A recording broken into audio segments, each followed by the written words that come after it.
اعوذ باللہ من الشیطان الرجیم بسم اللہ الرحمن الرحیم۔ السلام علیکم ورحمۃ اللہ وبرکاتہ۔ محترم سامعین کرام، میری آج کی ویڈیو کا موضوع ہے اگر رمضان میں شیطان قید ہے پھر انسان گناہ کیوں کرتا ہے اور ان شیاطین کو کہاں پر قید کر دیا جاتا ہے؟ ایسا سوال جو 95% لوگ نہیں جانتے۔ ماہ رمضان المبارک کی جب آمد ہوتی ہے تو خطبہ و واعظین کی زبانوں پر ایک مشہور حدیث شریف گردش کرنے لگتی ہے، جس کا ترجمہ یہ ہے: جب رمضان کی پہلی شب آتی ہے شیاطین اور سرکش جنات قید کر دیے جاتی ہیں اور دوزخ کے دروازے بند کر دیے جاتے ہیں اور کوئی دروازہ نہیں کھولا جاتا، اور جنت کے دروازے کھول دیے جاتے ہیں اور کوئی دروازہ بند نہیں کیا جاتا، اور ایک منادی ندا دیتا ہے: اے خیر کے متلاشیوں آگے بڑھو، اور اے شر کے طلبگاروں پیچھے ہٹو، اور اللہ کئی لوگوں کو جہنم سے آزاد فرماتے ہیں، اور یہ ہر رات ہوتا ہے۔ یہ حدیث ہم نے بھی کئی دفعہ سنی ہے اور کتابوں میں پڑھا بھی ہے، لیکن اس کے صحیح اور درست مفہوم تک شاید ہم ابھی تک رسائی حاصل نہ کر سکے ہیں۔ حدیث پاک کا مفہوم ہے صحیح اور درست مفہوم تک شاید ہم ابھی تک رسائی حاصل نہ کر سکے ہیں۔ حدیث پاک کا ظاہری مفہوم تو یہی ہے کہ رمضان کی آمد پر شیاطین قید کر دیے جاتی ہیں، لیکن شیاطین کے قید کیے جانے سے کیا مراد ہے؟ کیا واقعتاً شیطانوں کو زنجیروں میں جکڑا جاتا ہے اور انسانوں کو اس کے وسائل سے مامون و محفوظ کر دیا جاتا ہے؟ اگر یہ مفہوم مراد ہو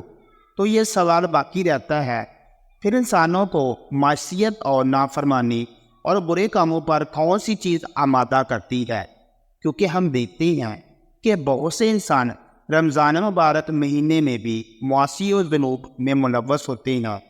اور اگر حدیث شریف کا یہ مفہوم نہیں ہے اور شیطان کے قید کیے جانے سے حقیقتاً قید کرنے کا معنی نہیں، تو پھر حدیث شریف کا صحیح اور درست مفہوم کیا ہے اور علماء نے اس کی کیا توجہ بیان کی ہے؟ آئیے علماء محدثین کے اقوال و تشریحات کی روشنی میں حدیث شریف کا صحیح مفہوم سمجھنے کی کوشش کرتے ہیں۔ انسان گناہ کیوں کرتا ہے؟ سب سے پہلے تو یہ جان لینا چاہیے کہ انسان سے گناہ کیوں کر سرزد ہوتے ہیں، کون سی چیز گناہوں پر اکساتی ہے۔ براہ کرم ان تمام تر سوالات کے جوابات کو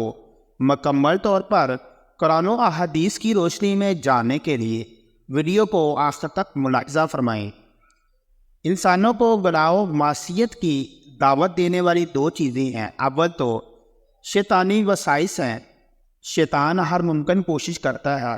کہ وہ انسانوں کو معصیات میں مبتلا کرے، اس کے لیے وہ مختلف حربے اور طریقے استعمال کرتا ہے۔ وہ انسانوں کے دل میں مختلف وسائس و خیالات پیدا کرتا ہے جن کو انسان قبول کرتا ہے اور گناہ میں ملوث ہو جاتا ہے۔ اور دوسری چیز خود انسان کا نفس ہے، جسے قرآن کریم میں نفس امارہ سے تعبیر کیا گیا ہے۔ یہ انسانوں کا سب سے بڑا دشمن ہے، کیونکہ یہ خود انسان کی ذات میں داخل ہے، کسی پر انسان کو اس سے مفر نہیں ہے۔ یہ انسانوں کو گناہوں اور دینی لذتوں کی جانب، دنیاوی لذتوں کی جانب راغب کرتا ہے۔ اس کو قابو میں کرنے کے لیے بہت زیادہ محنت و ریاضت کی ضرورت پڑتی ہے۔ مذکورہ تفصیل سے اتنی بات معلوم ہو گئی ہے، انسان کو گناہ پر اکسانے والا صرف شیطان نہیں ہے، بلکہ خود انسان کا نفس بھی ہے جو اس کے پہلو میں موجود ہے۔ چنانچہ بہت سے علماء کہتے ہیں کہ رمضان میں شیطان کو حقیقتاً قید کر دیا جاتا ہے، جس کی کیفیت و حقیقت اللہ تعالیٰ کو معلوم ہے، اور انسان رمضان المبارک کے مہینے میں جو گناہ کا ارتکاب کرتا ہے وہ نفسانی خواہشات کی بنا پر کرتا ہے، یعنی اس کا نفس ہی اسے گناہوں کی رغبت دلاتا ہے، اور انسان اس پر قابو نہ پانے کی صورت میں اس کا غلام بن جاتا ہے اور اس کی اشاروں پر چلنے لگتا ہے۔ علامہ حافظ ابن حجر رحمۃ اللہ علیہ علامہ حلیمی سے نقل کرتے ہوئے فرماتے ہیں کہ شیطان کے قید کیے جانے سے یہ مراد ہو سکتا ہے کہ شیطانی وسائس مسلمانوں پر اثر انداز نہیں ہو پاتے، کیونکہ مسلمان روزہ تلاوت اور دیگر مشقت طلب عبادتوں میں مشغول رہتے ہیں، جس کی وجہ سے شیطان کے ورگلانے اور بہکانے کی قوت متاثر ہوتی ہے، اور مسلمانوں پر اس کا کچھ اثر نہیں ظاہر نہیں ہوتا، اور جو لوگ عبادات کا اہتمام نہیں کرتے ان پر شیطانی وسائس اثر انداز ہو جاتی ہیں اور وہ گناہوں میں مبتلا ہو جاتی ہیں۔ بعض علماء یہ فرماتی ہیں کہ تمام شیطانوں کو قید نہیں کیا جاتا بلکہ سرکش شیطانوں کو قید کیا جاتا ہے، جیسا کہ حدیث شریف کے لفظ